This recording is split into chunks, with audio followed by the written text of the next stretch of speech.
Hi there, Janet Fritz here for Galaxy Girl Creations. Welcome to my channel. Welcome to another day of 31 days of cut files. Today is day 12, and we are using the envelope cut file. I'm also playing along with Mix It Up Monday with Tara over at the Paper Snob, and this is the sketch we are using that actually I created. I was invited to be a guest sketch creator. I guess that's what it's called. I'm also using these wood veneer pieces from the Some Assemblage Required shop. And I believe this hop is actually hosted by Peacecraft Love, the Peacecraft Love Clubhouse, as well as Tara over the Paper Snob. And I will put links to their social media down below for you in case you are interested in going and checking them out. I highly encourage it. There's lots of good inspiration available there. And so I am creating with this not cut file. I am creating with a cut file. It's an envelope, and I am creating with a stencil that I got in one of the monthly boxes from Some Assemblage Required. I'm not sure which box that was in or if it's available standalone. I will put a link down below where you can find that if that is of interest to you. It is actually from All in Create, so that is who the stencil is made by. You can see the packaging off to the right hand side there, but it was in I did get it from Some Assemblage Required. So I am just using my magnets to hold my stencil in place. My magnets are super helpful. They are wonderful because my glass mat is magnetic, and you can buy the magnets and the glass mat from the same place. They're both from Glassboard Studio, and they make mixed media so easy and so much more, so much quicker to clean up. I am using some antique linen distress oxide ink, and I am just inking up the edges of my paper. I did already back it with this red diagonal stripe, and I don't want to get the ink on the red diagonal stripe, so I'm just kind of covering it up with this extra piece of paper, and then using a little bit of ink coming in from the outside of my papers. I am going to actually double mat the entire layout. It's going to have a blue stripe behind it as well. I want it to kind of look like airmail. And now I did take a little bit of the oxide ink and smoosh it down on my glass mat, add a little water, and I'm using a fan brush because I want a really fine mist on here, and the fan brush keeps it really fine. So that's what I'm doing there. I'm just tapping off the ink and giving it a little bit more texture to my background paper. That white paper needed a little bit of something on it, and I'm really happy with the way that it's come out so far. And then I am going to use the border of the red paper that I did not use, and I'm going to back the edges of this cut file. I want it to have that red stripe, and then I will be adding a blue stripe as well, because again, I want it to look like airmail. Now, if you're curious what these photos are, there's a box in the top one and two pictures of inside the box on the bottom or middle and bottom. These are letters that my dad sent home from when he was in the Air Force. Letters that he sent to my mom. I think there are a couple that go to maybe a couple of other people, or but mostly to my mom. So yeah, that's a lot of letters, you guys. Yeah, it was the whole time they were dating, and then a funny little story about that is my mom was living at home. I think she met my dad when he was on leave. She was friends with his sister, and that's how they met. And so he started sending her letters. They were pen pals back and forth for quite some time, obviously.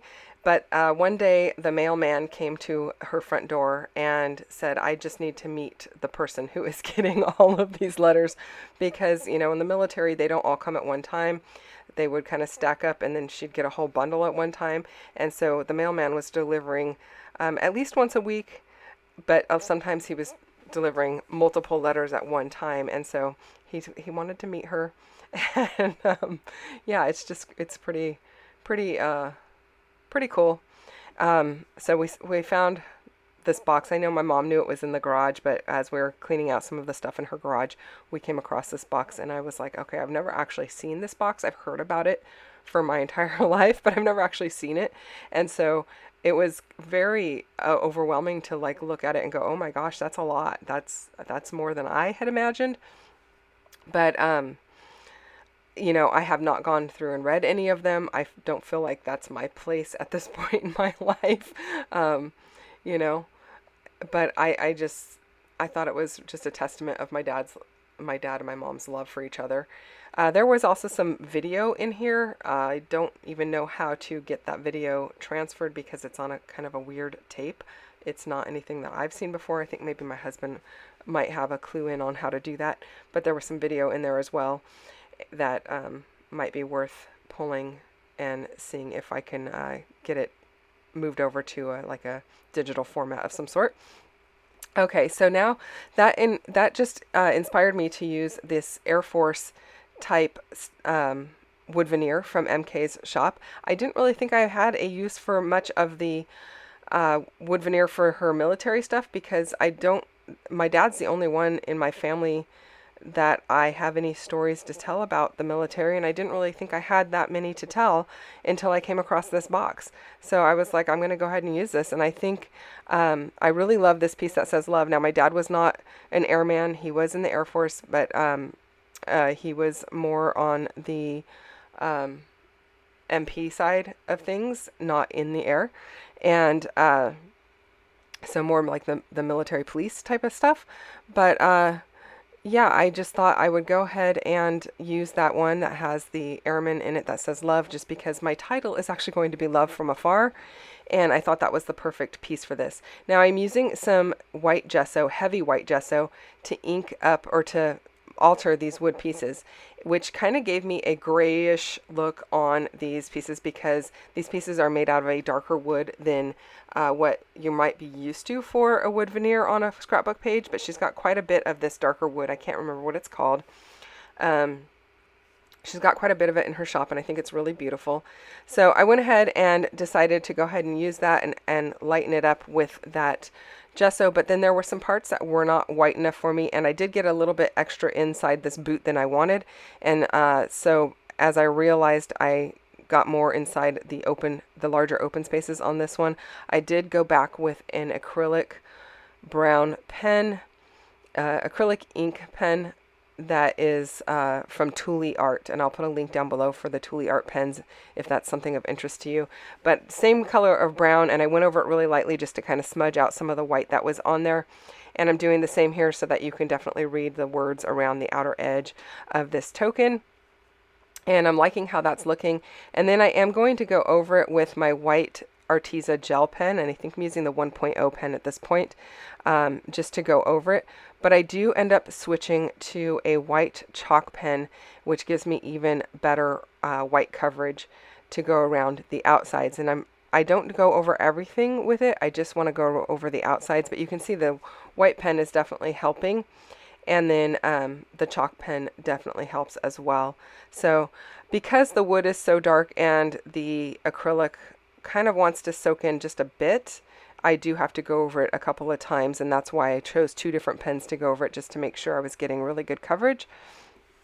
And I really like the way that it ends up looking. There's not a whole lot of white on the serviceman in the upper right hand corner there. It's just around the outer edge, and so I do go over that. And then with regard to the token, I think I just go around the outer circle and then the little tiny letters. I don't go around the whole inside. I leave that kind of just grayed out. And I'm using the word grayish as, you know, it's not really gray and it's not really beige. And so I think that helps it quite a bit. And I really like the end result. I think it looks really good when all things are said and done. It did take me a little bit of time to do that. My video is a little bit longer today because it included that, and it includes some mixed media because that is what Mix It Up Monday is all about. Oh, it looks like I used my 0.6 pen. But I think I used more than one because I had more than one out there on the desk at the time. Now I did pull in a bunch of rub-ons because I have a lot of rub-ons to start with that I need to use, but secondarily, I know this layout needs some more mixed media on it. Mix It Up Monday, that's what it's all about, as I was mentioning, is doing some mixed media on your layout in whatever format you feel works best for you or is appropriate for your layout. And so I did some mixed media with some ink there, a little bit of splattering, and now I'm going to add some rub-ons. I want to bring in more of this, it's not really navy blue, but it's a blue that is a lighter version of navy blue. It's kind of got that gray blue rather than a true blue kind of a look to it. So I'm bringing that in. I brought in that matte print, which I think was a really good idea because, you know, these letters are coming from around the world. They're not all from one location. My dad was stationed in a couple of different places. He was in, I believe, France for a while. He was in Guam, and then I think he spent some time in Germany, whether it was while he was stationed there or if it was just a stopover. I'm not 100% sure of that. That's something I'm going to have to actually ask him. So, yeah, he was in a few different locations, and so the letters are from a few different locations. And so I wanted to make sure I just, you know, give a little nod to that with the compass rose up here at the top, and then that matte print. And I'm keeping the little cluster of mixed media to the upper left of the envelope small. I don't intend to have a ton of embellishments in that area, but I want the other ones to be a little bit more bold and in your face. But I didn't want it to look like there was, you know, nothing else behind that envelope besides that bottom right hand corner. So definitely wanted to have a little bit peeking out there just to kind of finish it off. And then I'm just going over it with multiple different like little splotchy dots that are from these rub-on packs from 49 and Market. I want to bring in a little bit more of the blues, and you know, you don't have to use the entire rub-on in one place. You can be kind of selective. Just be careful when you lay it down. You only lay down the part that you want stuck on your page, because the 49 and Market rub-ons, they do go down really easily, and once they're touching the page, they're usually not coming back up. So you have to kind of be careful of that. I'm liking how this is coming together so far. I'm going to start laying down my photographs. I do want to remind you that we have 31 days of cut files going on all month long. If you missed out on purchasing the cut files, there are still some available to my knowledge over in MK's shop. I've got a link down below for you if that's of interest to you. We also have the digital bundle available, so you could purchase them digitally and create them in a much larger size or a smaller size or a medium size, whatever size you like.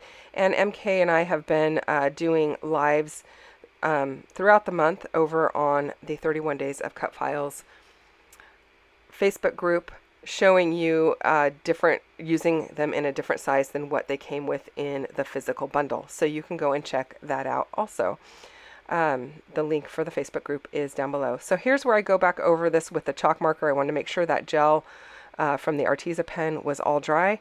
And then I'm going over it again with the chalk marker just to bolden up some of those white lines all the way around the outside. And this chalk marker was just in my stash. It was brand new. I had never used it before. Don't know where I got it from. I think it was a giveaway from something I either attended or like, you know, it was a giveaway in a box that came from someplace that I ordered from, maybe scrapbook.com. I'm not really sure, but I've had it for a long time. And I thought, you know what, I'm just going to go ahead and use this. So I pulled it out, got it all juicy, and tried it on a piece of paper, and sure enough, it worked. And so I'm liking the way that it looks. It's definitely giving a pop to that wooden piece that says love, and I'm really happy with that. And then I'm going in with the same thickers that I used on yesterday's layout, these little tiny ones from Paige Evans American Crafts. Paige Evans for American Crafts. So this time I am using mostly the blue ones, and I'm just going to have it say love from Afar right underneath where it says love. Also on that cut file, there is a circular piece, little section right below the E, and a little postage mark. You may have noticed early on I had some rub-ons that mimicked that, so I went ahead and rubbed those on under, and then here I'm rubbing on some numbers, which is more like a postage type of marking as well, and I think that looks really cool. You got to be creative sometimes with your rub-ons, and I think that this worked very well for this. And then I've got this piece of packaging from 49 and Market. Actually, it's not a piece of packaging. It's one of the layering elements that came in one of the embellishment or the ephemera packs. And I just trimmed it down so I can do my journaling on top of that. So I'm going to do some journaling. It'll probably take the front and the back of the card, and that's going to tuck right into the envelope. And I really like how that looks because I don't want it to be like in your face journaling. If you really want to know what's going on, I want you to pull that out and read that. And I think it looks really nice. And then I did pull out some of the 49 and Market labels or tickets, and I'm using those in my embellishment areas as well. You can see this blue striped piece is going behind the red piece. I intentionally had to make sure that the stripes were going in the opposite or in the same direction because I did not want them going opposite of each other. And I also gave myself a wider border on this layout than I normally do because I definitely wanted it to have that postagey type of a feel. And I think it works really well. Also, the red, white, and blue is a great nod to the American military. I do really appreciate our servicemen and everything that they do for us, and the things that their families do for us as well. And I do know that Tara's husband is military, and they just did a move in the spring. And I appreciate everything that their family and all of the other service families have done. That is it, you guys. Thank you so much for watching. I hope you enjoyed this video. If you have questions or comments, leave them down below. I'll get back to you as quickly as I can. Hit the thumbs up if you enjoyed it, and don't forget to hit subscribe if you're not already subscribed to my channel. Again, links for everyone is down below, so go and check that out. I'll see you soon. Bye-bye.